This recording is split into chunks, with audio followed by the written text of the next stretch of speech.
반갑습니다. 한 주간 잘 지냈습니까? 자, 오늘은 시가서 계략이라고 하는 제목으로 같이 하나님 말씀을 좀 이렇게 배우는 시간 갖도록 하겠습니다. 지금껏 우리가 이제 살펴본 내용들 중 이렇게 내용을 이렇게 크게 두 부분으로 나누면 모세 오경이라고 하는 부분하고 그리고 역사서라고 하는 부분입니다. 모세 오경이라고 하는 부분은 이제 뭐 이미 잘 알고 있는 부분들에 대해서 지금 큰 뼈대를 잡는 어떤 그런 시간들이었다라고 본다고 한다면 역사서에 관한 그 내용도 이제 같은 맥락에서 생각해 볼 수가 있겠죠. 가나안 정복 시대, 사사 시대, 왕정 시대, 포로기 혹은 포로기 이후 시대, 역사서의 어떤 전체적인 내용을 그 네 개라고 하는 어떤 타임테이블 위에 올려놓고 우리가 설명을 해 보았습니다. 자, 이제 그 시가서라고 하는 이제 과목을 이제 책을 우리가 이제 공부를 하게 되는데 지금껏 공부했었던 내용들과는 조금 이제 결이 다른 내용들을 우리가 공부하게 될 겁니다. 욥기, 시편, 잠언, 전도서, 아가서 이렇게 5권으로 구성되어 있는 이 책을 이렇게 한 권 한 권 이렇게 차근차근 공부해 나가야지 조금 이렇게 좀 효과적인 어떤 공부가 될 수 있지만 그래도 이제 뭐 개론이라고 하는 과목이기 때문에 좀 이렇게 과목이기 때문에 좀 이렇게 굵직한 내용들을 중심으로 해서 강의를 좀 채워보려고 합니다. 자, 먼저 우리가 이제 던져볼 수 있는 질문은 이런 거입니다. 왜 시가서인가라고 하는 거죠. 왜 시가서인가? 그러니까 성경에는 오경도 있고, 그 다음에 이제 뭐 역사서라고 하는 것도 있고, 그 다음에 선지서라고 하는 부분도 있습니다.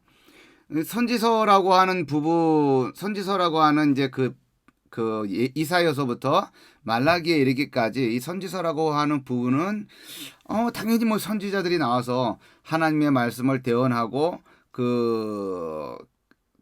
어떤 그런 내용들이 전개가 되고 있기 때문에 선지자들의 활약이 담겨져 있는 어떤 내용들이기 때문에 선지서라고 부르는 것이 아니겠느냐라고 이렇게 대답을 해볼 수 있고 오경은 모세가 그 이스라엘 백성들의 어떤 그 아브람 때로부터 이스라엘 백성들이 하나 민족으로 형성되기까지의 그 가나안에 들어가기 이전까지의 과정을 그리고 있다고 한다면, 그리고 역사서는 긴 타임 라인 그 속에서 가나안 땅 정복한 때로부터 시작해서 그 땅에서 쫓겨나 바벨론의 포로가 되기까지, 그리고 포로가 되었다가 다시 예루살렘으로 돌아와서 포로 귀한 공동체라고 하는 공동체를 형성하기까지의 어떤 그런 역사적인 내용들에 초점을 맞춰서 전개가 되고 있다고 한다면, 그래서 역사서라고 한다면 시가서, 즉 욥기, 시편, 잠언, 전도, 아가서에 이르는 이 5권의 책들을 왜 시가서라고 부르는가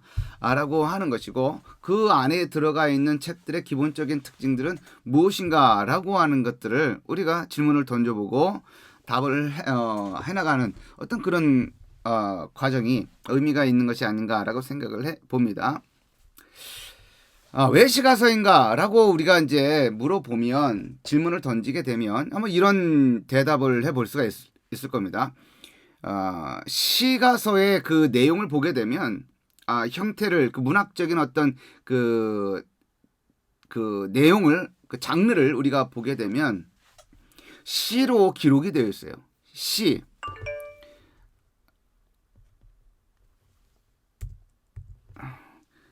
시로 기록이 되어 있습니다. 시죠. 포에트리라고도 할 수가 있겠습니다. 포에트리. 그죠?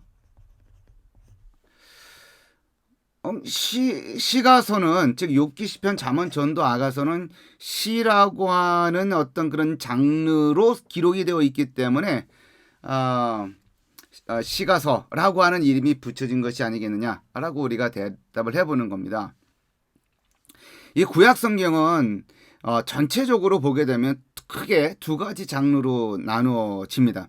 하나는 내러티브라고 하는 장르고 하나는 시라고 하는 장르입니다. 내러티브라고 하는 그 장르는 그 내러티브의 그런 장만이 가지고 있는 어떤 독특한 특징들이 있죠.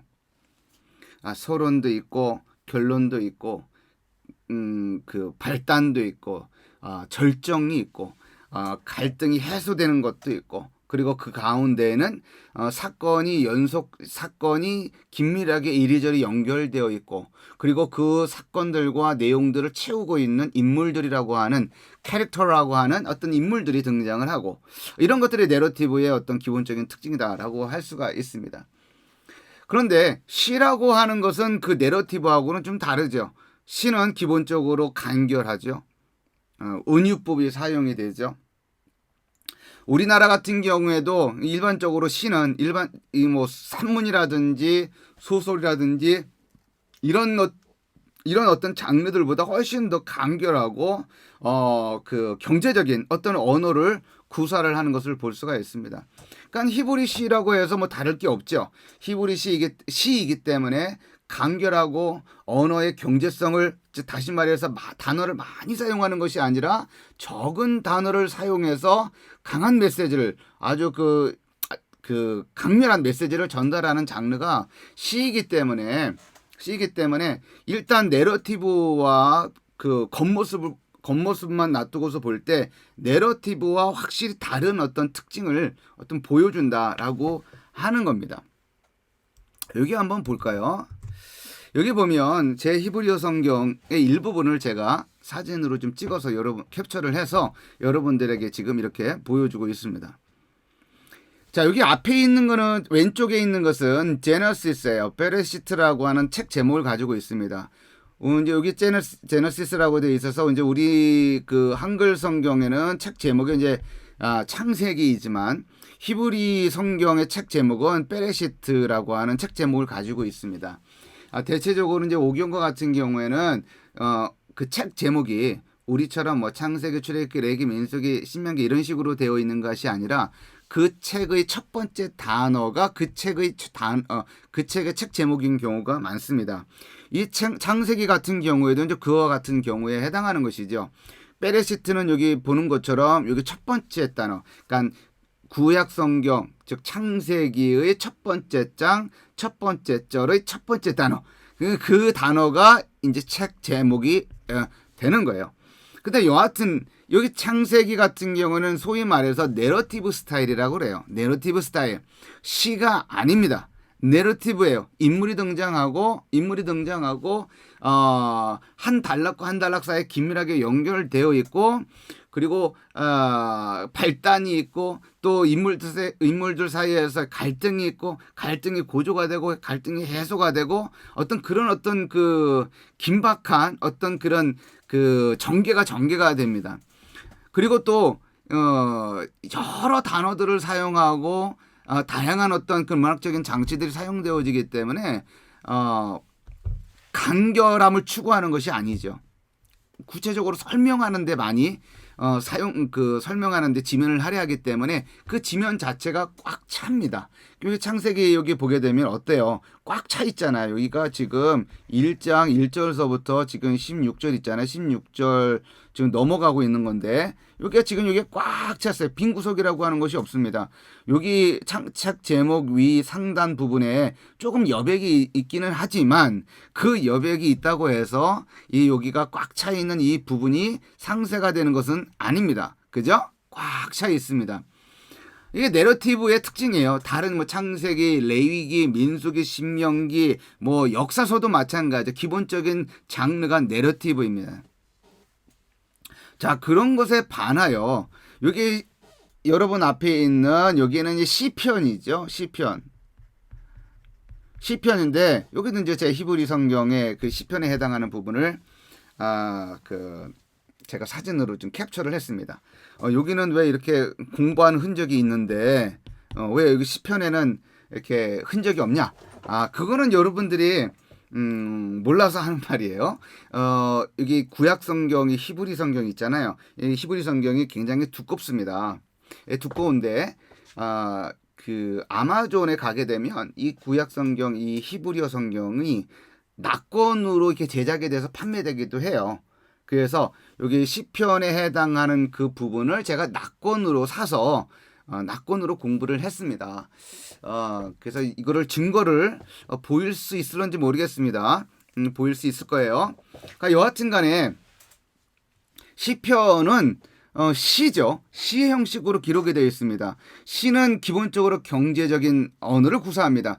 경제적인 언어를 구사한다라고 하는 것은 많은 단어를 사용하는 것이 아니에요. 굉장히 단어 하나하나를 선별하고 정선하여서 가장 적절한, 가장 바람직한, 그리고 적재적소의 그 단어들을 박아 넣음으로써 시인이 전달하고자 하는 바를 전달하는 그런 그 장르이기 때문에 단어들이 많이 사용되지 않습니다. 그러다 보니까 어때요? 지금 여기도 이제 비어 있죠? 어때요? 여기도 비어 있습니다. 어떻습니까? 여기도 지금 비어 있죠? 여기도 이제 비어 있는 거예요. 여기 왼쪽에 내러티브 같은 경우는 어때요? 여기서부터 여기까지가 꽉 찼잖아요. 근데 여기는 지금 이 부분이 다 등성등성 다 비었다. 왜 그래요? 경제적이기 때문에 그렇습니다. 적은 단어를 사용해서 핵심 어떤 주제를 적은 단어를 정선된 단어를 그 사용하여서 전달하기 때문에 이렇게 빈 공간이 남는 겁니다. 그죠? 이것이 뭐라고 그러냐면 시행이라 그래요. 시행. 이렇게.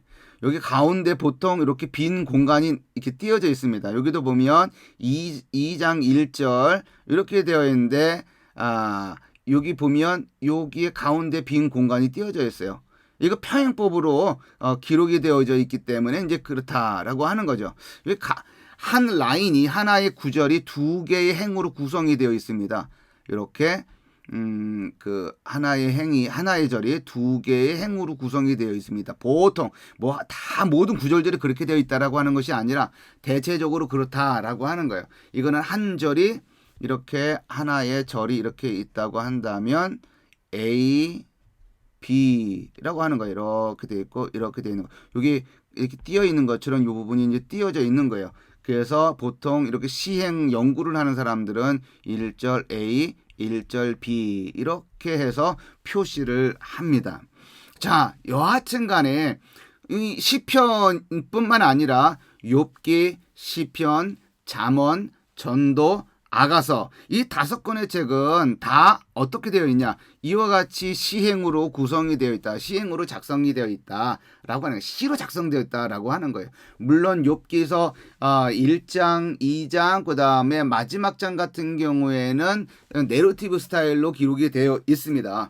그러나 그 이외에는 다 시로 기록이 되어 있어요. 우리 한글 성경을 보게 되면 욥이 이야기하는 거라든지 그리고 또 욥의 새 친구들이 와서 이야기하는 것들이 이런 것들이 다 산문 스타일, 즉 내러티브 스타일로 이렇게 번역이 되어 있어서 이것이 시인지 아닌지 알 수 없지만 영어 성경이라든지 이렇게 히브리어 성경을 보게 되면 시행으로 번역이 다 잘 되어 있습니다.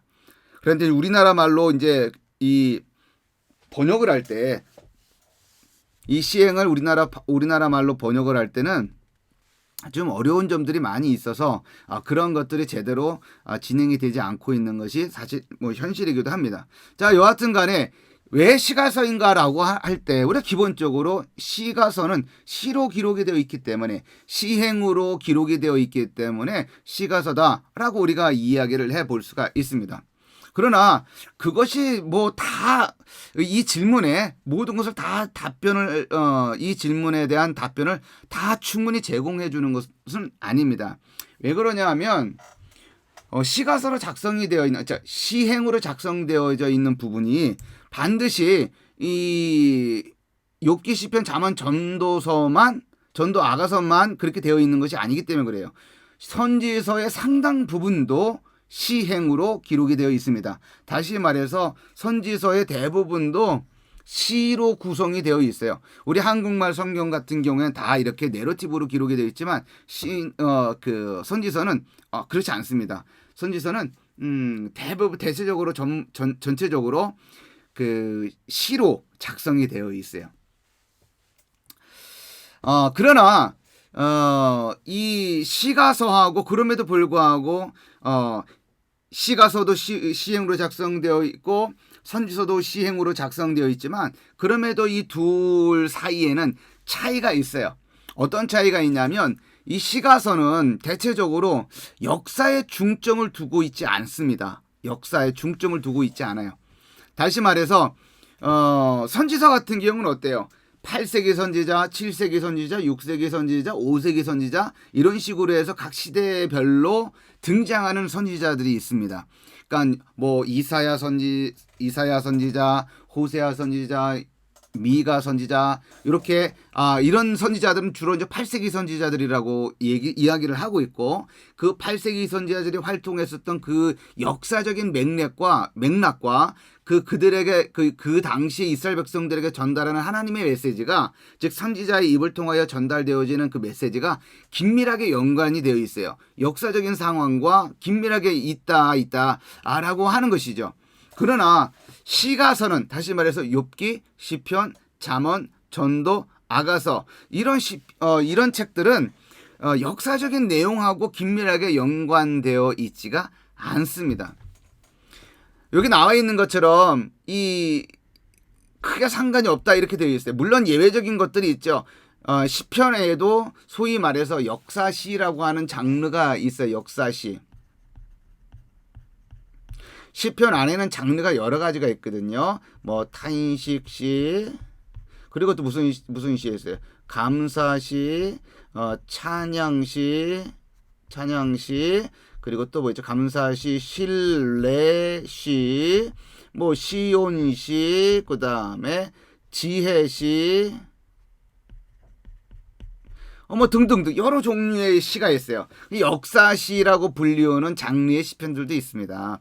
그중에 이제 74편, 79편, 89편 이런 것도 다 그렇습니다. 뭐 탄식의 내용이 담겨져 있지만 그 내용을 알맹이를 보게 되면 어떤 내용이 담겨져 있냐면 역사적인 어떤 내용들이 그 안에 좀 담겨져 있어요. 특별히 이제 남쪽 유다가 멸망하는 이야기가 기록이 되어 있습니다. 105편과 106편은 어때요? 105편과 106편. 이 105편과 106편을 보게 되면 여러분들이 하나님의 신실하심이라고 하는 여러분들이 이제 특강을 들었었잖아요. 그죠? 그 특강의 내용 중에 끝부분에 시편 105편과 106편이 나와 있잖아요.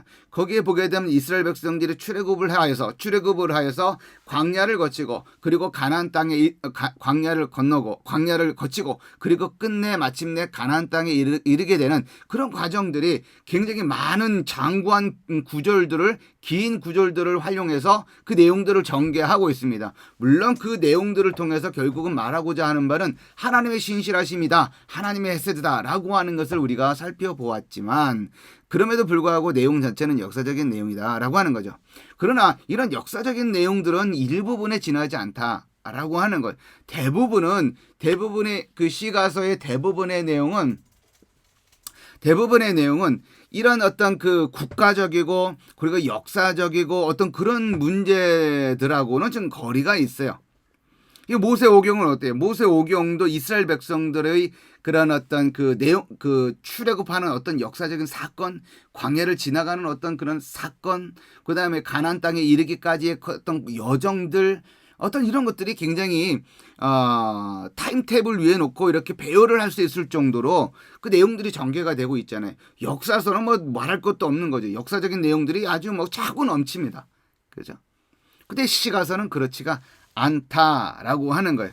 여기 보면 지혜서 특별히 이제 욥기, 잠언, 전도서 이런 책들의 내용은 기본적으로 공동체라든지 국가 문제보다는 물론 그런 것에 그런 주제에 대해서 전혀 관심 자체가 없다. 그렇게 단언하는 것은 옳지 않겠지만 그럼에도 불구하고 주로 어디에 초점을 맞추냐? 개인의 초점을 맞춥니다. 개인의. 예. 이제 그런 측면에서 보게 되면 이 시가서라고 하는 것은 똑같이 선지서와 동일한 장르, 즉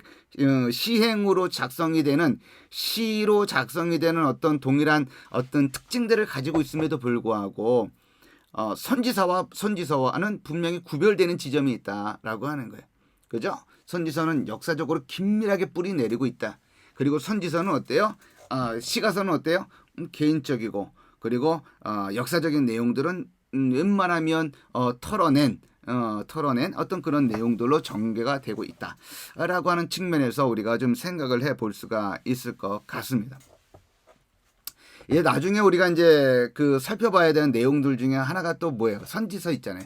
선지서에 가게 되면 여러분들이 다시 한번 확인하게 될 겁니다. 선지서는 기본적으로 아주 먼 미래에 있는 일들에 대한 내용에 초점을 맞춘다라기보다는 그 당시 당대의 즉 선지자들이 살아가던 당대의 어떤 그 당대의 시점에서 전개가 되고 있는 그 문제들에 대해서 하나님께서 말하는 바를 전달하는 그런 인물들이 바로 선지자들이었거든요. 그러니까 물론 그런 예언적인 소위 말해서 뭐 1년이든 아니면 100년이든 그 이후에 일어날 일들에 대한 어떤 그런 예언적인 내용 그런 내용이 없는 것은 아니나 대체적으로 그 당대의 역사적인 어떤 상황과 맞물려서 선지서는 기록이 되고 전개가 된다라고 하는 측면에서 시가서가 이게 확연히 이렇게 구분이 되어진다라고 하는 겁니다. 저 보편적인 주제를 다룬다라고 되어 있습니다. 세 번째는 보편적인 주제를 다룬다라고 하는 거예요. 신학이라고 진행할 수 있는 주제가 없는 것은 아니지요. 그죠? 신학이라고 할 수 있는 그런 신학이라고 하는 이 좀 거창한 단어를 사용해서 그 전개할 수 있는 주제가 내용들이 시가서에 없는 것은 아닙니다. 당연히 있죠. 당연히 있습니다. 그러나 다른 성경에 비해서 인간의 보편적인 어떤 주제를 다루고 있다라고 하는 점에서는 확연히 또 차이가 난다라고 하는 겁니다. 자, 예를 들어서 이런 거죠.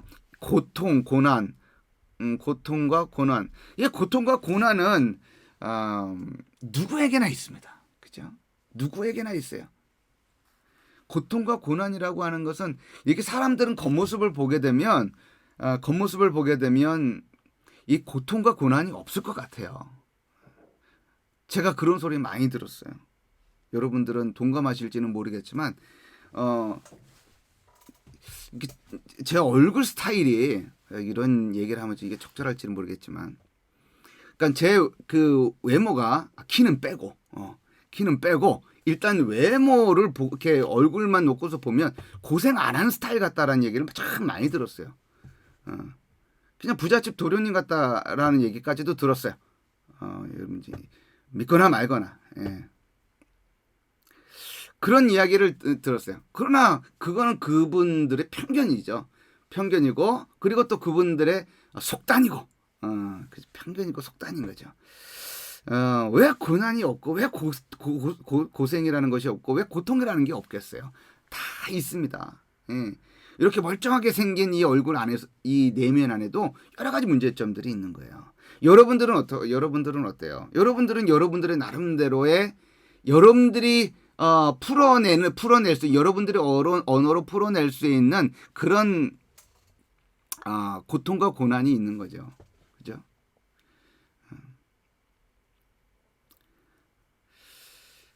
여러분들의 페이퍼를 보게 되면 그런 내용들이 좀 많이 담겨져 있는 것을 볼 수가 있습니다. 자, 이렇게 고통과 고난이라고 하는 이 주제가 이 시가서 안에는 좀 이렇게 담겨져 있습니다. 그리고 인생의 허무라고 하는 것, 인생의 고단함이라고 하는 것, 남녀의 열정적인 사랑이라고 하는 것. 자, 여기 한번 보세요. 여기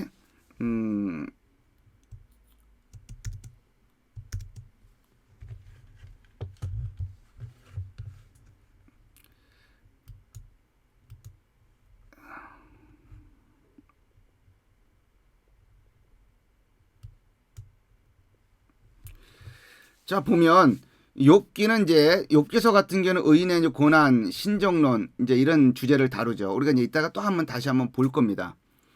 전도서 같은 경우 삶의 의미, 우리의 삶의 의미가 있느냐라고 하는 질문을 던지는 거예요. 그러니까 보통 신앙이라고 하는 것은 사실은 이제 질문 자체를 터부시하잖아요. 그잖아요. 믿음 믿는 거잖아요. 그죠? 굉장히 어떤 논리적인 어떤 그러한 것들이 전개가 되어서 그때서야 믿는 것을 믿음이라고도 할 수 있겠지만, 예? 그걸 다 받아들이고 다 수긍하고 그것을 정말 마음으로 다 받아들여서 믿는 것도 믿는 것이다라고 말할 수 있겠지만, 그러한 어떤 논리적인 과정들이 다 이게 존재하지 않음에도 불구하고 믿는 것도 믿음이기 때문에, 그리고 또 우리 한국 정서 안에서는 두 번째 후자, 즉 충분한 설명이 있지 않음에도 불구하고 믿는 것을 더 강한 믿음이라고 하는 어떤 그런 그 흐름이 강하기 때문에, 그죠?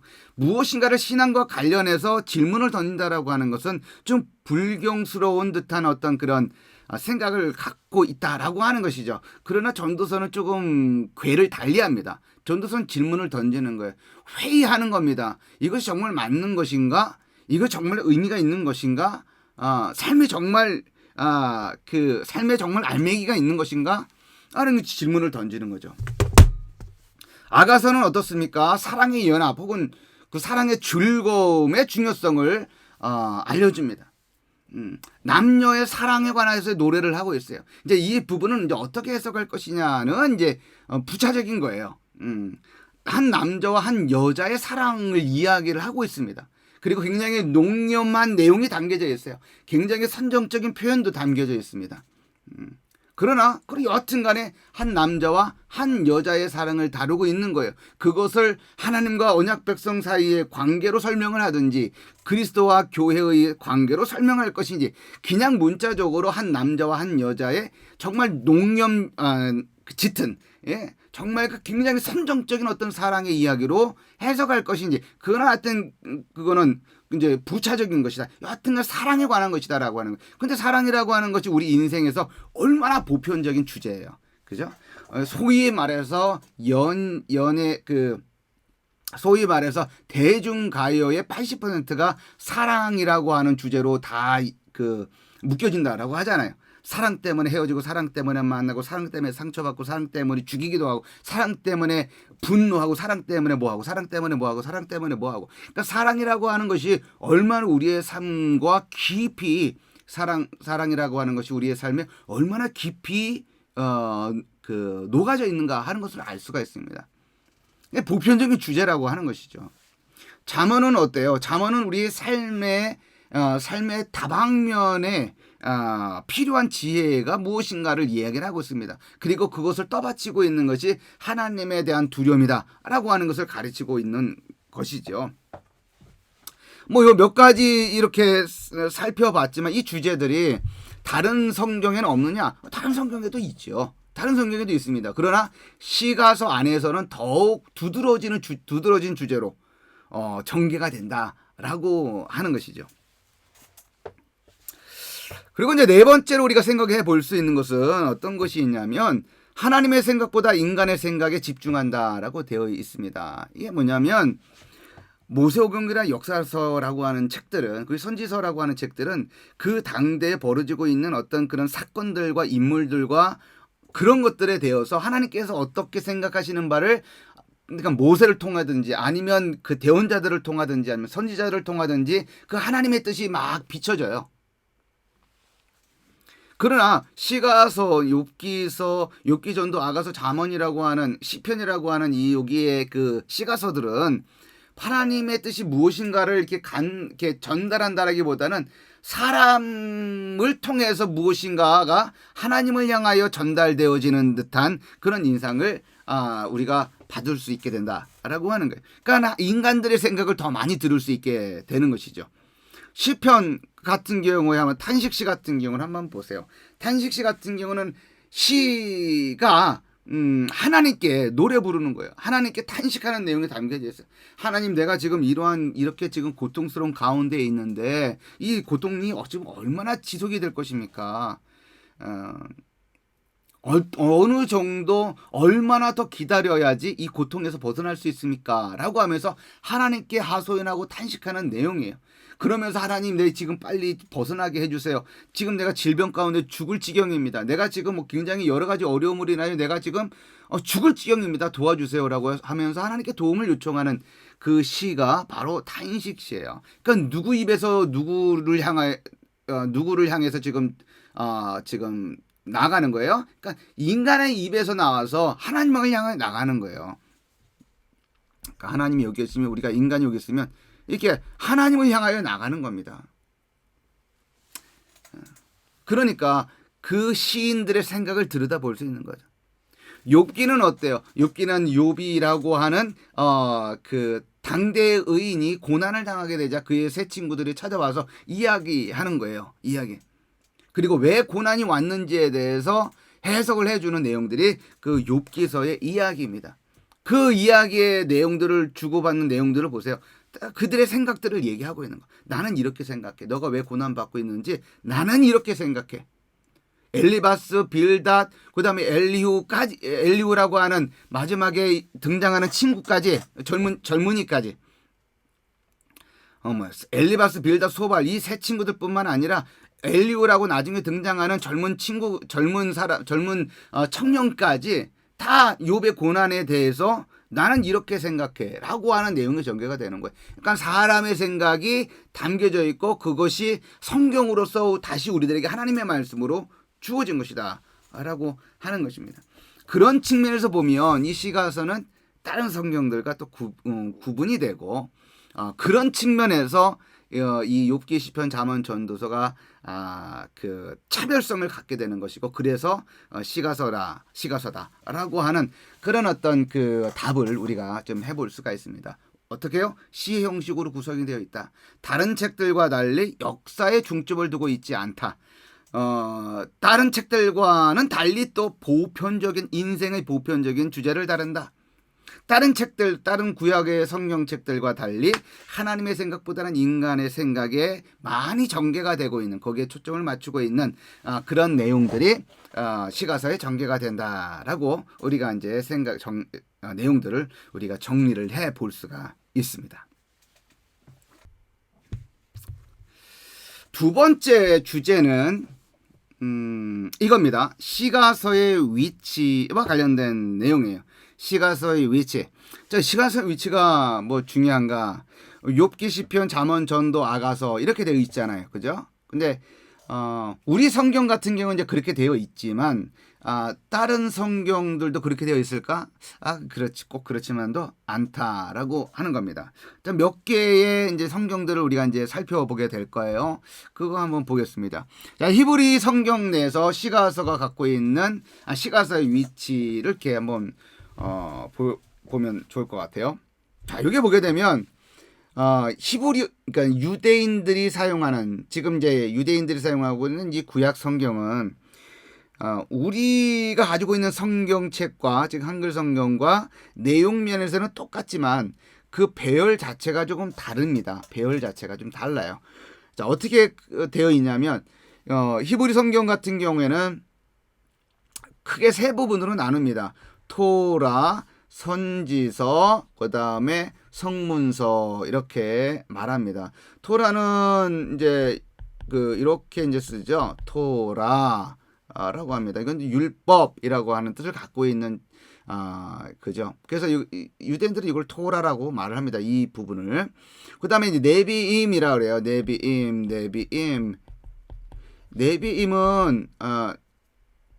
네비임은 뭘 말하냐면 요거는 나비라고 하는 단어에서 왔어요. 나비. 그 나비는 뭐냐면 선지자예요. 선지자. 나바 하게 되면 앞에 있는 일을 예언하다, 선지하다라고 하는 거, 예언하다의 뜻이죠. 거기서 나온 복수 명사예요. 그러니까 선지서들, 이렇게 선지자들 이런 뜻이 되겠죠. 그게 선지서가 되는 거예요. 성문서는 케투빔이라고 그래요. 케투빔. 이건 이제 히브리 말로 쓰게 되면 이렇게 씁니다. 케투빔이라고 그래요. 케투빔은 어디서 왔냐면 동사 카타브라고 하는 단어에서 왔어요. 카타브는 무엇을 쓰다라고 뜻을 갖고 있죠. 거기서 수동태 분사 그 복수 형태가 바로 이거예요. 그래서 쓰여진 것들 이렇게 되어 있는 거고, 이제 보통 영어로는 writings라고 이제 번역을 합니다. writings 이렇게 쓰죠. 여기 보면 토라는 우리가 이제 갖고 있는 오경, 창세기, 출애굽기, 레위기, 민수기, 신명기, 이 5권이죠. 이거는 5권은 우리도 똑같은 순서를 가지고 있습니다. 그런데 선지서는 그 좀 달라요. 여기 유대인들의 성경은 선지서라고 그러고 전선지서, 후선지서 이렇게 나누는데, 전선지서에는 여호수아, 사사기, 사무엘서 이렇게 되어 있습니다. 여호수아, 사사기, 사무엘서. 그러니까 요 3권이죠. 여호수아, 사사기서, 사무엘서. 우리가 역사서라고 불리우는 분류의 일부분 책들이죠. 요거는. 그런데 또 선지서에는, 이 유대인들의 선지서에는 또 그 후선지서라고 하는 부분이 있어요. 여기에는 뭐가 담겨져 있냐면 그들이 나누는, 그들이 판단하기에 소위 말해서 우리들이 생각하는 선지서들이 거기에 다 들어가 있어요. 이사야 선지서, 예레미야 선지서, 에스겔 선지서. 그 다음에 12소 선지서 있죠. 12소 선지서. 호세아, 요엘, 아모스, 오바댜, 요나, 미가, 나마, 하박국, 스바냐, 학개, 스가랴, 말라기. 그죠? 이렇게 되어 있어요. 우리 한글 성경에서는 마지막 성경이 말라기이지만, 이게 그 유대인들의 성경 책에는 말라기가 마지막 책이 아닙니다. 이게 후선지서의 중간에 들어가 있어요. 그런데 이제 그 성문서들 보면 성문서도 조금 다르게 구분이 됩니다. 성문서도 그들은 시가서 한 섹션, 그 다음에 오축이라고 불리우는 한 섹션, 그 다음에 역사서라고 하는 한 섹션, 이렇게 3부분으로 이렇게 나눕니다.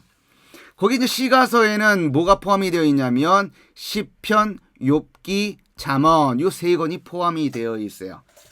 어떤 책들이요? 시편, 욥기, 잠언.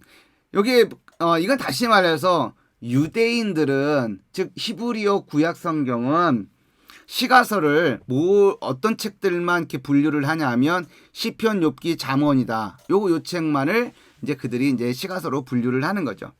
그리고 오축이라고 하는 책이 있어요. 이제 5 메길롯이라고 하는데, 그 메길롯이라고 하는 것은 스크롤스를 의미해요. 그러니까 5개의 두루마리들 이렇게 이제 번역을 해볼 수가 있겠죠. 그러니까 5개 두루마리들이 있는 거예요. 거기에 보게 되면 거기에 룻기, 아가서, 전도서, 에가, 예레미야, 요거 에가는 예레미야, 에가를 말하는 거죠. 그다음 에스더 이렇게 되어 있습니다. 여기 보면 룻기는 우리가 역사서로 분류하는 책이죠. 근데 여기에 지금 오축으로 가 있어요. 아가서와 전도서, 우리가 이제 시가서로 분류하는 책들이 2권인데 요 2권이 지금 여기에 지금 오축 안에 들어가 있는 거예요. 그 다음에 에가, 에스더. 요 에가는 우리 한글 성경은 어디에 들어가 있어야 돼요? 예레미야 뒤에 가 있어야 되는 거죠. 그런데 지금 오축 안에 들어가 있다라고 하는 것. 에스더서는 어때요? 에스더서는 우리가 그 역사서의 마지막 책이 에스더죠. 에스더. 아하스웨로 왕과 결혼해가지고 왕후가 되는 아주 그 극적인 그 주인공. 그게 에스더죠. 그래서 이렇게 5권이 여기는 포함이 돼요. 그리고 역사서가 맨 마지막에 들어가 있는데 거기에 보게 되면 다니엘, 에스라, 느헤미야, 역대기서가 들어가 있어요. 그래서 유대인들의 구약성, 유대인들의 구약성만 있으니까 유대인들의 그 히브리어 성경의 마지막 책은 뭐냐면 역대기예요. 역대기. 그죠? 자, 여하튼간에 유대인들은 이렇게 시가서를 시편, 욥기, 잠언으로 이렇게 구분을 해놓고 있습니다. 이게 이제 히브리어 성경 이렇게 목차예요. 이제 제 히브리어 성경에 있는 그런 히브리어 성경의 이제 맨 앞부분에 보면 거기 이제 목차가 나와 있는데 그 목차 부분을 제가 이렇게 캡처를 한 겁니다. 여기 보면 시편, 욥기, 잠언 이렇게 3권이 이렇게 있는 거예요. 순서상으로. 뭐가 먼저 나오냐면 시편이 먼저 나와요.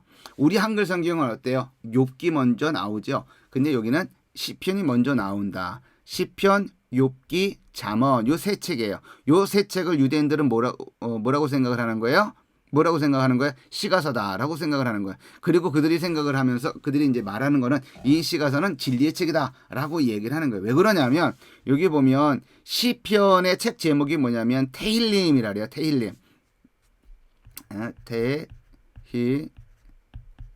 테힐림이라 그래요. 테힐림. 그 다음에 여기 욥은 이욥 이렇게 되어 있어요.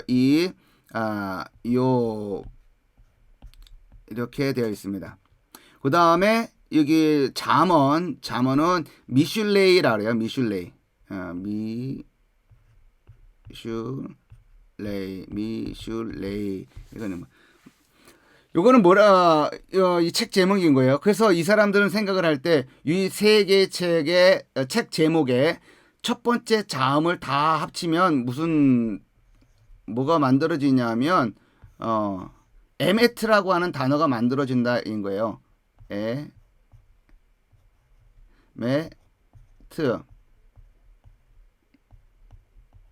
에메트는 무슨 뜻이냐면 진리라는 뜻이에요. 진리. 여기 알렙 있죠? 알렙이 여기 있고 여기 mem은 어디 있어요? 여기 있고 여기 타우는 어디 있어요? 여기 있죠. 자, 그래서 이 사람들은 이렇게 생각을 하는 거예요. 시편과 욥기와 잠언의 책 제목의 첫 번째 자음을 합쳐서 이렇게 단어를 만들어 보면 에메트라고 하는 단어가 만들어진다. 그렇게 하면서 이 시편, 욥기, 잠언을 진리의 책이다라고 이렇게 얘기를 하는 겁니다. 당연히 진리가 들어가 있죠. 그러나 뭐 거기에만 진리가 담겨 있는 것은 꼭 아니다. 그러니까 좀 이렇게 억지 주장이라고도 볼 수가 있는 것이죠. 자, 그리고 이제 오축이라고 하는 것은 이 5권의 책들은 보통 이제 유대인들이 절기 때마다 읽는 책이기도 합니다. 그러니까 오순절 때, 유월절 때, 초막절 때, 아비벌 9일은 이제 성전 파괴 파괴를 기념하는 그때를 이제 회상하는 그거를 이제 날입니다. 그러니까 그리고 또 불임절은 또 에스더하고 연관되어 있는 것이죠.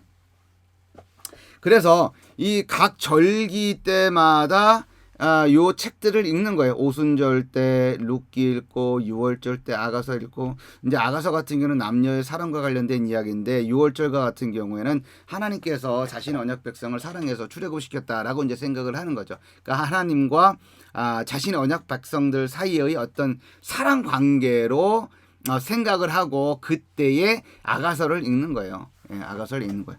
뭐 초막절 같은 경우에는 이제 뭐 그 절기를 지키면서 이렇게 막 먹고 마시고 이제 그런 장면들이 그런 이제 시간들이 많이 있는데, 전도서 같은 경우에는 이제 먹고 마시는 거에 어떤 즐거움에 대해서 이야기를 많이 하고 있기 때문에 그런 측면에서 연결되는 것이 아닌가 이렇게 생각을 하게 되는 거고, 이 아비벌 9일은 성전 파괴 기념이라 이제 남쪽 유다가 멸망당할 때 얼마나 잔혹하게 멸망당했는지 이제 그런 것들에 대해서 이 예레미야 예가는 정말 우는 거거든요. 정말 탄식하고 울부짖는 내용들이 담겨져 있습니다.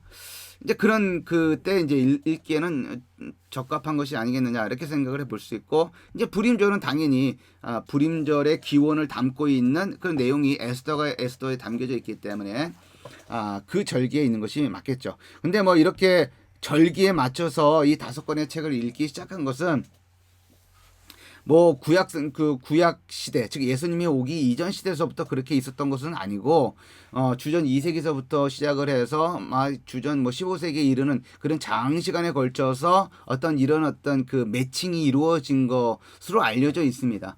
그러니까 뭐 원래 있었던 것이 아니라 시간이 흐르면서 형성된 어떤 일종의 이제 관습이다라고 생각을 하는 거죠. 그래서 이제 개신교인들이 그리스도인들이 이것을 오순절에 이르렀다 생각을 하면서 따면서 룻기를 찾아서 읽고, 유대인들이 6월절에 맞춰가지고 또 아가서를 읽고 그것을 강조하고 또 그것을 주장하고 그러는 것은 바람직하지 않다.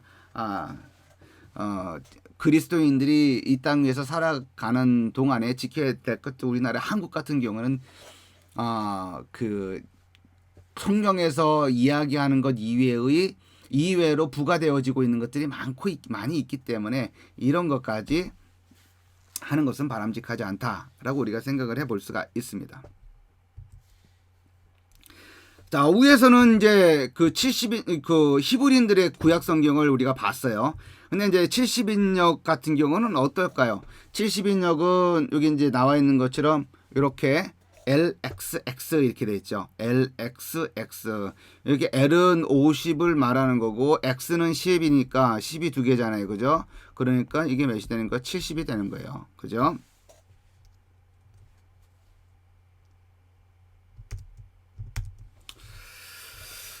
이렇게 된다라고 하는 겁니다. 자, 여기 70인역 성경을 한번 보게 되면 순서가 어때요? 시편이 제일 먼저 나옵니다. 시편이. 자, 유대인들의 성경을 볼까요? 어떤 거 먼저 나왔어요? 시편 먼저 나왔죠. 시편, 욥, 잠언 이렇게 되어 있습니다.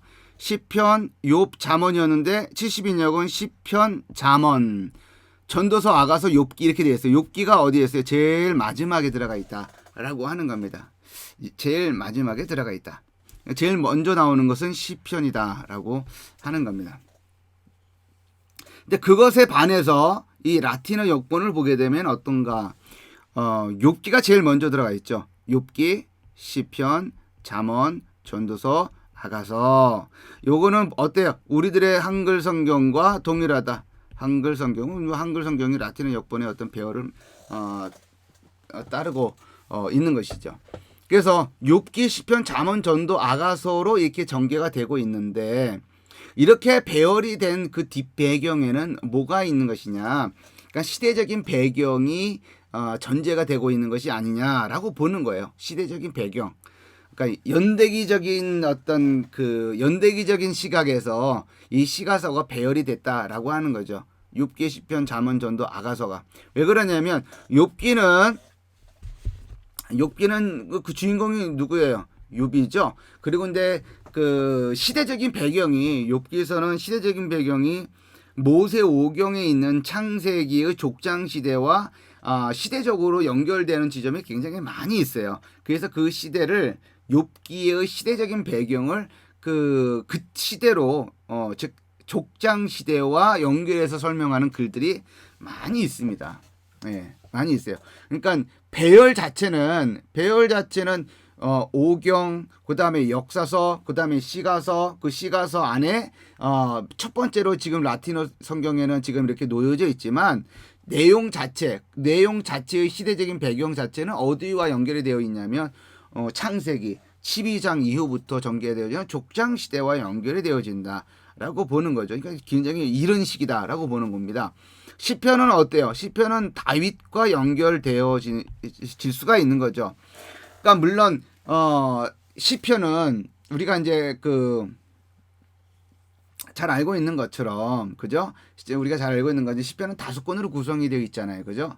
1권은 1편서부터 1권, 2권, 3권, 4권, 5권 이렇게 있으면 1권은 1편서부터 41, 2권은 42에서 72, 3권은 73에서부터 89, 4권은 90편서부터 106, 5권은 107편서부터 150편 이렇게 나누는 거잖아요. 그죠?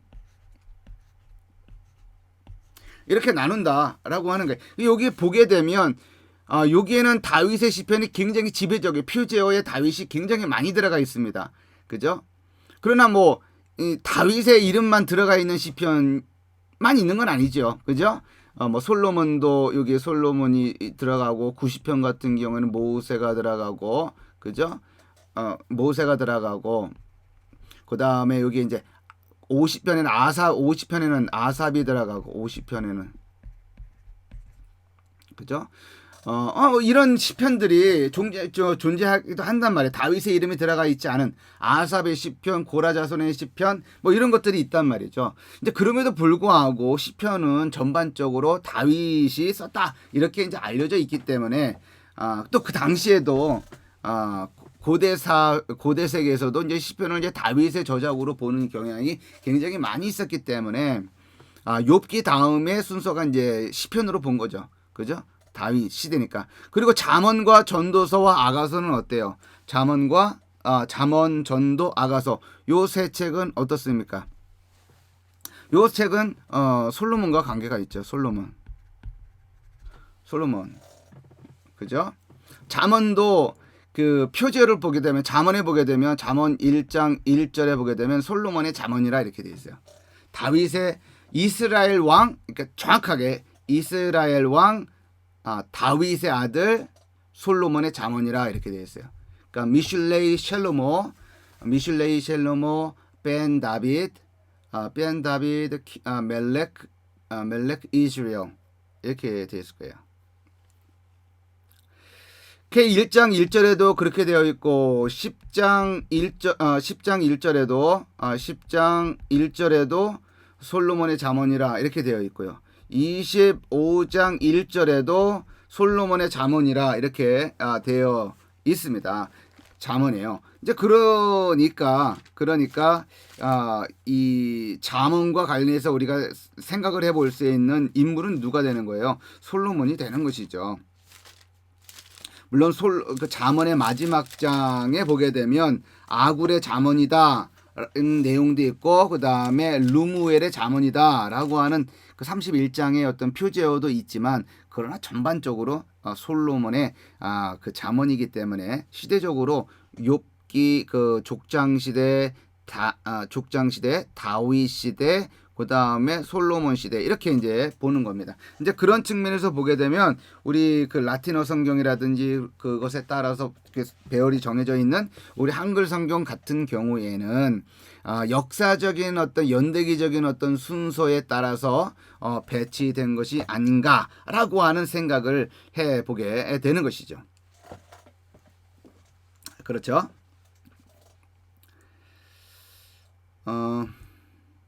한글 성경 한번 볼까요?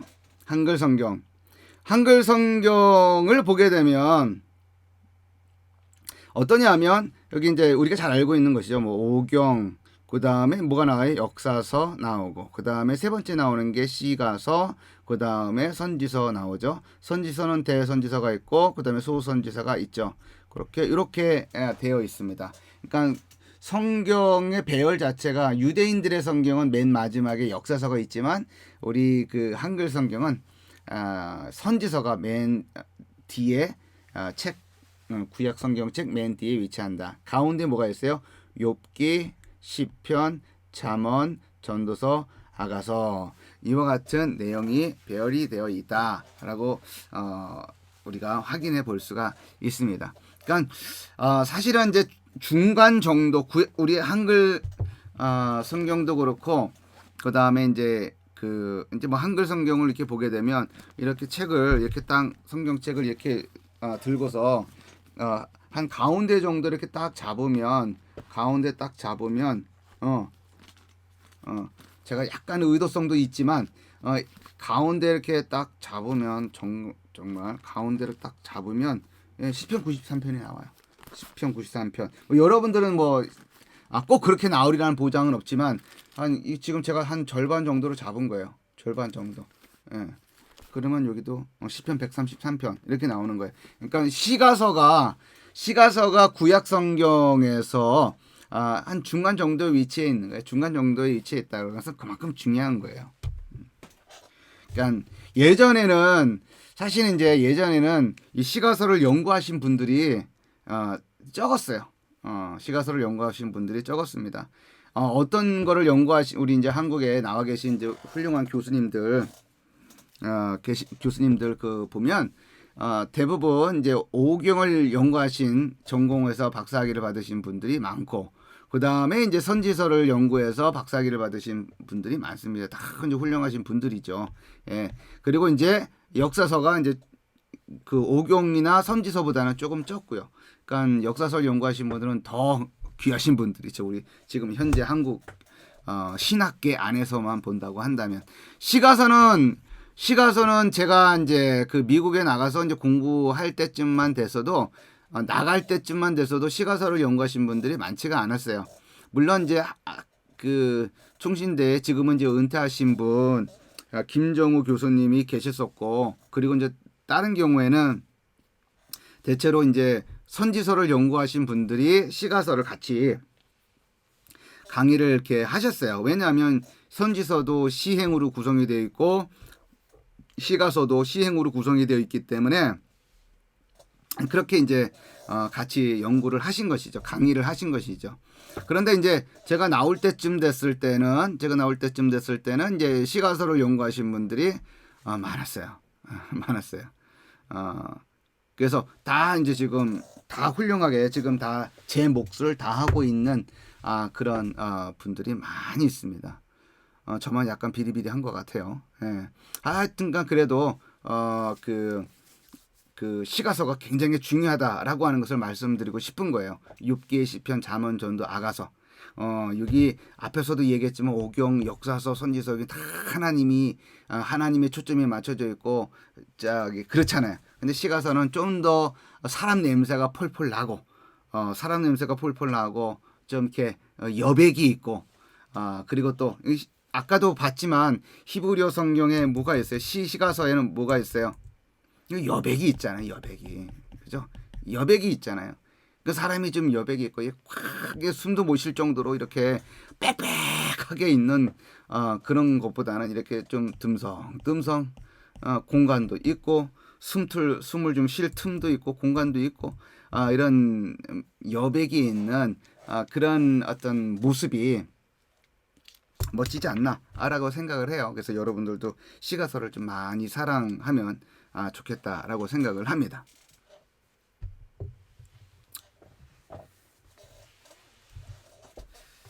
자, 우리가 이제 마지막으로 이제 생각을 해 볼 것은 이제 시가서 각 권의 핵심 주제입니다.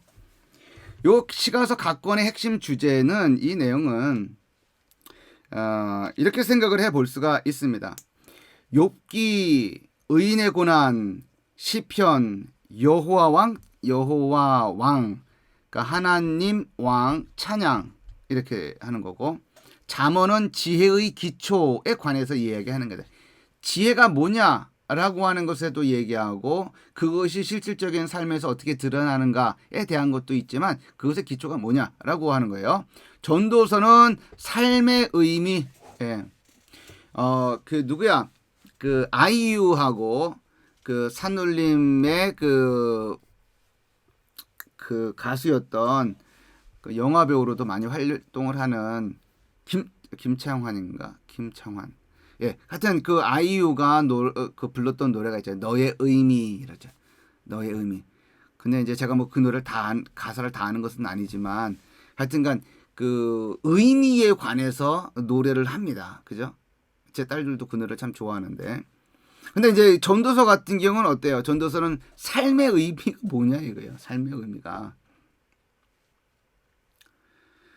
전도서는 좀 앞에서도 잠깐 언급을 했었지만 좀 여러 가지를 생각하게 하는, 그리고 막 우리 신앙 때문에 막 경직되어 있는 어떤 그 상황에서 전도서를 읽으면 조금 릴렉스하게 되는 어떤 느낌을 주는 그런 책이 전도서입니다. 자, 아가서는 이제 사랑에 관한 이야기죠. 요 주제를 하나씩 좀 이렇게 간단하게 우리가 좀 이렇게 살펴보겠습니다. 자, 욥기, 요거는 이제 의인의 고난이라고 하는 것이죠. 의인의 고난. 뭐 고난은 고난인데, 그러니까 우리는 다 고난을 당하잖아요. 고난이라고 할 수 있는 것을 당하죠. 그러니까 고난이라고 하는 말이 좀 세면 고통이라고 하는 것을 겪잖아요. 예? 고통보다 조금 더 좀 덜 조금 더 가벼운 단어가 있다고 한다면 뭐 어려움, 힘겨움 이런 걸 당하잖아요. 그런데 그냥 어려움, 그냥 고통, 그냥 고난 그런 게 아니라 의인의 고난의 문제를 다루는 거예요. 그러니까 내가 뭔가를 잘못해서 죄를 저질러서 아니면 관리를 잘못해서 아니면 내가 어떤 그 어리석은 행동을 해서 그것에 상응하는 어떤 어려움이 왔다고 한다면 충분히 우리가 납득을 할 수가 있고 이해할 수가 있고 수용을 할 수가 있잖아요. 그죠? 힘들어도 그렇지, 내가 이걸 이렇게 잘못했으니 그것에 대해서 이런 어려움은 마땅해라고 합리적인 사람이라고 한다면 그렇게 생각을 할 겁니다. 합리적이고 그리고 좀 이렇게 그 상식적인 사람이라면 그렇게 생각하겠죠. 그러나 의인의 고난 문제는 좀 다른 거예요. 왜냐하면 하나님은 선한 사람에게 복을 주시는 분이시잖아요. 하나님은 악인들을 심판하시는 분이시잖아요. 그런데 그것이 일반적인 생각인데 그런 일반적인 생각과는 좀 상반되는 상황이 전개가 되는 거죠. 의인이라고 한다면 기본적으로 어떤 생각을 하게 되는 거예요. 하나님 앞에 의인의 삶을 산다면 여기서 의인이라고 하는 것은 뭐 한치도 잘못이 없고 뭐 조금도 세균이 있지 않는 그 무균 상태의 아주 깨끗하고 완벽한 상태의 사람을 가리키는 단어가 아니란 말이에요. 여기서 의인은. 그죠? 여기서의 의인은 정말 하나님 앞에 보시기에 마땅하게 착하다, 옳다, 정말 칭찬받을 만하다라고 하는 하나님께 받아들이기에 충분한 존재로서의 한 인간, 그 상태를 의인이라고 말하는 거예요. 그래서 여기서 1장 2장을 보게 되면 하나님께서도 욥을 볼 때 의인이라고 하는 단어를 쓰는 거예요. 자, 여하튼 간에 의인이라고 하는 사람이 이렇게 있으면 그 사람에게는 뭐가 가야 되는 거예요? 당연히 하나님이 축복을 해주셔야 되는 거죠. 그죠? 우리가 신명기를 공부할 때도 그런 이야기를 했잖아요. 신명기의 마지막 부분에 28장, 29장을 보게 되면 율법에 순종하는 자는 하나님께서 축복하고 그 율법을 불순종하는 자들에게 하나님 심판하신다, 저주하신다라고 하는 내용이 담겨져 있잖아요. 예. 그 내용에 따라서 우리가 본다고 한다면 여기서 욥은 의인이고, 의인이라고 한다면 적어도 하나님의 말씀이 모세 오경에 있는 것처럼 명시적으로 그에게 욥에게 주어지진 않았다 할지라도 하나님의 말씀에 하나님이 보시기에 아름다운 삶을 살았던 인물이었으면 틀림없다라고 하는 것이죠. 그런데 그가 어떻게 된 거예요? 고난을 당하는 거예요. 고난을 당하는 겁니다. 한순간에 자녀들 죽고 재산 날라가고, 그리고 자기 자신에게는 아주 죽음 직전까지 나아가게 되는 어떤 심한 어떤 질병에 걸리게 되는 것이죠. 이 정도 되면 이런 고난이 어디 있어요? 이런 형식의 어떤 고난을 받는 사람이 이 인류에 얼마나 많이 있겠습니까?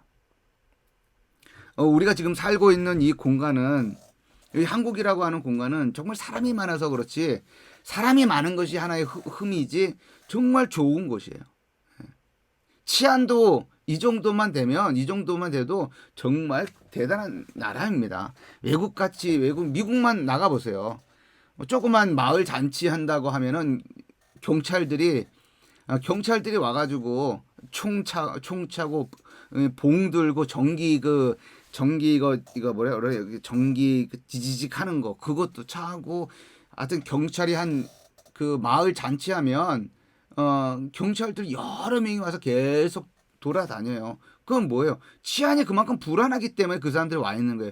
우리나라에서 동네 잔치한다고 해서 경찰들이 계속 와가지고 하고 막 그러나요? 그렇지 않잖아요. 치안이 잘 돼 있다.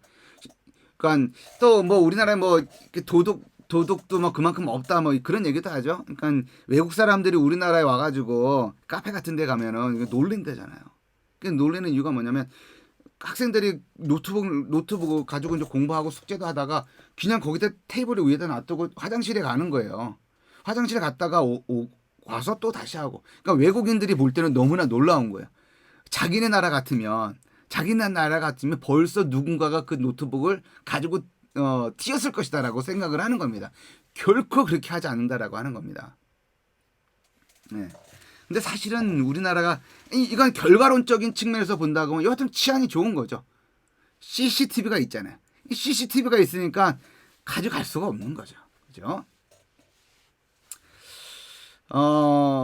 이제 우선 굉장히 이제 좋다라고 우리가 이제 볼 수가 있습니다.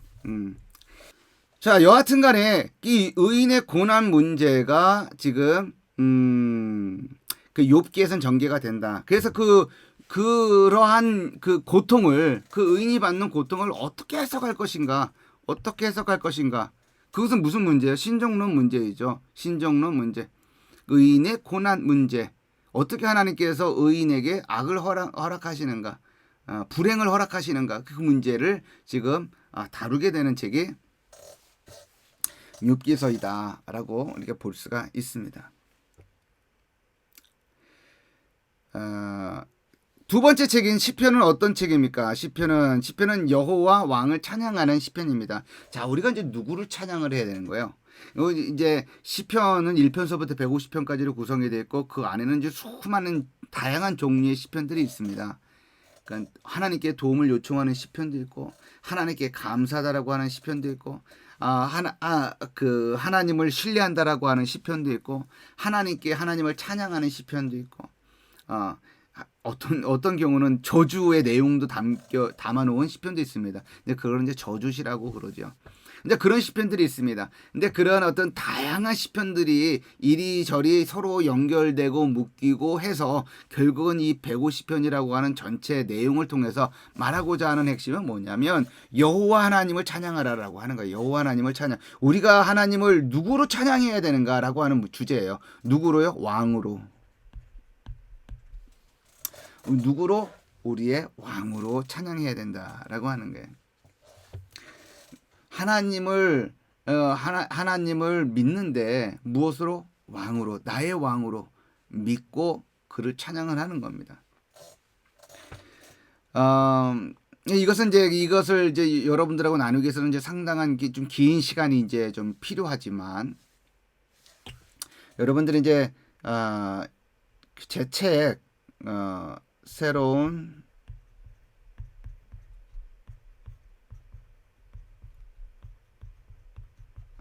시편 연구라고 하는 책이 있습니다. 새로운 시편 연구. 여기는 세물결 플러스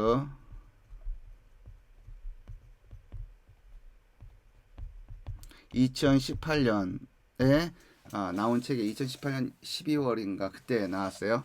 그래서 지금 한 2년 된 거죠. 2년이 안 됐네요. 그죠? 한 1년 하고 지금 이제 한 5개월?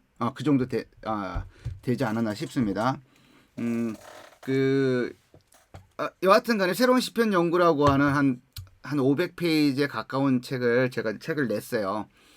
여러분들한테 소개를 하자면 여기 있는데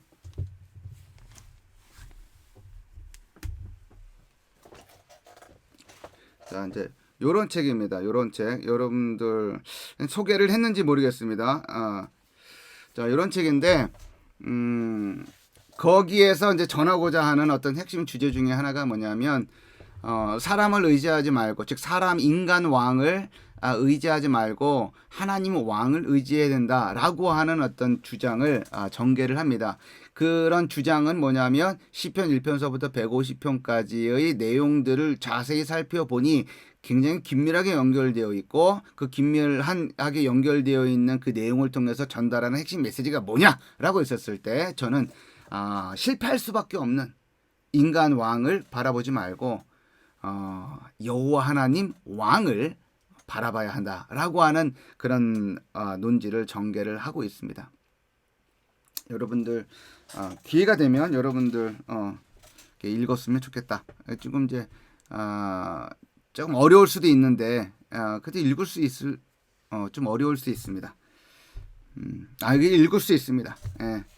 쉬우면 쉬운 거고 어려우면 어려운 거예요. 모든 것이. 자, 잠언은 어떤 내용인가요? 잠언은 지혜의 기초와 관련된 내용입니다. 자, 삶에서 지혜의 참된 토대는 무엇인가라고 하는 거예요. 아까도 이제 언급을 했지만 여기 잠언에는 여러 가지 상황을 전제하고서 거기에서 필요하다고 판단되어지는 여러 가지 지혜들이 조언들이 나옵니다. 게으른 사람에게 필요한 어떤 교훈, 개미에게 가서 배우라라고 하는 어떤 그런 내용들이라든지 아니면 우리가 누군가에게 충고를 해줄 때 그 충고를 받을 만한 그 사람이 받아야 할 사람이 받을 준비가 되어 있지 않을 때 충고하는 것은 그 상대방의 길을 무는 것과 같은 거예요. 그러니까 그런 것과 관련된 내용도 담겨져 있어요. 그러니까 여러 가지 상황들, 그 직장에서 사용되어질 법한 어떤 그 교훈, 그리고 어떤 그 뭐라고 할까요? 왕의 왕실에서 사용되어질 수 있는 어떤 지혜의 말들, 어떤 직장, 그리고 여러 가지 상황에서 그 지혜라고 해야 될 만한 어떤 그런 교훈들이 담겨져 있습니다. 그러나 결국은 그 모든 지혜의 그런 여러 가지 그런 상황에서 사용되어지는 어떤 각각의 조그만 지혜들이 그것을 떠받치고 있는 그 지혜는 뭐냐는 거예요. 더 근원적인 지혜, 모든 지혜를 떠받치고 있는 지혜는 뭐냐? 하나님을 경외하는 것, 하나님을 두려워하는 것이다 라고 하는 것을 잠언이 이야기합니다. 그러니까 이것이 중요한 거죠. 그죠? 우리가 지혜가 있다 하더라도 그 지혜의 밑바닥에는 뭐가 있어야 돼요? 하나님에 대한 두려움이 있어야죠. 하나님에 대한 두려움이 없으면 그 위에 서 있는 모든 것들은 무너지게 되어 있습니다. 그것을 중요하게 생각을 해야 되는 거죠. 하나님을 두려워하는 것, 하나님을 무서워하는 것, 하나님을 경외하는 것. 그러니까 여러 가지 어떤 그 뉘앙스가 다 포함되어 있다라고 봐야겠죠. 막 무서워서 하는 어떤 그런 정도의 어떤 뉘앙스만 있는 것이 아니라 너무나 두렵지만 그러나 그러함에도 불구하고 막 무서워서 떠는 것이 아니라 경외하는 어떤 그런 뉘앙스도 담겨져 있는 그런 어떤 그 복합적인 두려움을 우리가 가지고 있어야 되지 않겠나. 잠언서는 바로 그것을 이야기합니다. 전도서, 이 전도서는 신앙의 회의를 통한 삶의 의미를 추구한다라고 하는 거예요. 앞서서도 얘기했지만 우리나라에서는 신앙 교회에서 뭐 질문을 던지려고 하면 질문 던지는 걸 별로 안 좋아하죠. 그냥 믿어, just believe it, 그냥 믿어라고 얘기를 합니다. 그죠? 그냥 믿어. 뭐 어쩔 때는 이제 뭐 그런 것이 필요할 수도 있겠지만, 그죠? 그러나 신앙이라고 하는 것은 살아있는 거잖아요. 뭔가 학원에서 무엇인가 어떤 인포메이션을 막 주입식으로 막 집어넣어서 되어지는 것이 아니잖아요. 신앙은 질문도 던지고 괴로워하기도 하고 회의하기도 하고 때로는 의심하기도 하는 그런 모든 여정이란 말이죠. 신앙이라고 하는 것은 그냥 일직선상 위에 한 점 위에 있는 요것만을 신앙이라고 하는 것이 아니란 말이에요. 신앙이 어떤 식으로든 출발을 했다고 한다면 마지막 단계에 이르기까지 주님의 품에 안겨서 얼굴과 얼굴을 맞대보는 그 순간까지, 종말론적인 순간에 이르기까지 우리 신앙의 여정이에요. 여정. 때로는 넘어지기도 하고 때로는 다시 일어서기도 하고 때로는 절정에 이르기도 하고 때로는 교만했다가 다시 겸손해졌다가 깨달았다가 또 깨달음을 잃었다가 그런 모든 여정이 복합적으로 전개가 되고 있는 그런 여정이란 말이에요. journey라 그래요. journey란 말이에요. 그 spiritual journey라 그래요. spiritual journey. 영적인 여정이다라고 하는 겁니다. 그죠? 이제 그런 여정이라고 한다고 한다면 때로는 어려움을 당했을 때 하나님에 대해서 다시 생각해보고 사유의 어떤 그런 넓이를 좀 넓혀보고 또 깊이를 더 깊게 해보고 하는 그런 과정을 거치는 거예요. 그냥 단순하게 그냥 믿으라니까 그냥 그런가 보다 하고 믿는 그런 수준에서만 머무르는 것이 아니라 때로는 회의하고 때로는 의심하고 때로는 고민하고 때로는 씨름하면서 신앙의 내용들을 자기 것으로 만들어내는 겁니다. 제 딸들하고도 이제 신앙과 관련된 이야기를 많이 하지만 막 강제적으로 막 집어넣으려고 하지 않습니다. 마치 붕어빵 찍어내듯이 그러한 신앙의 어떤 그 결과물들을 만들어내려고 하는 것은 어리석은 것이다라고 저는 생각을 해요. 그런 어떤 기계적이고 이 산업혁명 시대에서 대량 생산해 내던 그런 그 기계들과는 어떤 제품들과는 신앙 영적인 어떤 여정은 다른 거다. 내 삶이 의미가 있는 것인가? 있으면 어떤 점에서 의미가 있는 것인가? 우리는 교회 생활, 그리고 학교 생활, 또 특별히 이제 신학교에서 생활, 이런 것들만 중요하게 생각하고 성경, 또 뭐 이런 거 다른 것들 중요하게 생각하잖아요. 그러나 전도서에서는 여러분들이 중요하지 좀 터부시했었던 것들에 대해서 의미가 있다라고까지 얘기를 합니다. 그냥 간단하게 말해서 먹고 마시는 것을 의미가 있는 것으로 받아들여요. 설명을 합니다. 바깥에 나가서 아름다운 산을 보는 것도 의미가 있는 거예요. 귀중한 겁니다. 시간 낭비, 경제적인 논리에 따라서 저건 시간 낭비하는 것이고, 무의미한 것이고, 가치가 없는 것이고, 사치스러운 것이다라고 생각을 하지 않고, 전도서는 우리가 아주 경직된 어떤 신앙 어떤 거기서 조금 이렇게 벗어나서 숨통을 틔워주게 하는 그런 책이 전도서다. 아가서는 사랑 이야기입니다. 하나님과 언약 백성과의 관계를 어떻게 그려볼 수 있을까? 이거는 요 질문 자체는 사실은 이제 전통적인 어떤 생각들이죠. 유대인들이 생각할 때는 유대인들은 하나님과 이스라엘과의 관계로 해석을 했습니다. 풍류적으로 해석을 했어요. 뭐를? 아가서에 있는 남자와 여자의 사랑, 농염 짙은 사랑의 이야기를 그와 같이 하나님과 하나님과 이스라엘과의 사랑으로 새롭게 이제 해석을 하는 거죠. 개신교인들은 어떻게 해석을 하냐? 우리 같은 경우에는 대체적으로 이렇게 해석을 하는 거죠. 그리스도와 그리스도의 몸된 교회, 예수 그리스도 안에 있는 신령한 공동체, 그리스도를 머리로 하고 있는 이 공동체와의 그런 밀접한 사랑으로 해석을 하는 거예요. 그러나 뭐 그런 해석이 반드시 뭐 나쁘다라고 말하는 것이 아니라 그런 해석들이 그런 해석들만 존재하는 거냐? 그렇지는 않아요. 아가서를 해석하는 방식들은 굉장히 다양한 방식들이 있습니다. 우리가 생각하는 것과 달리. 그러니까 그 술람미 여인이라고 하는 그 여인이 등장하는데 그 여인의 어떤 그 신체의 아름다움에 대해서 굉장히 선정적이라고 해야 될까요? 굉장히 노골적이죠. 노골적이라고 하는 것이 좀 맞겠죠. 그러니까 분명히 시로 작성이 되어 있음에도 불구하고 우리들이 이제 일상생활 속에서는 잘 쓰이지 않는 단어들이죠. 그런 단어들을 그냥 서슴없이 하는 거예요.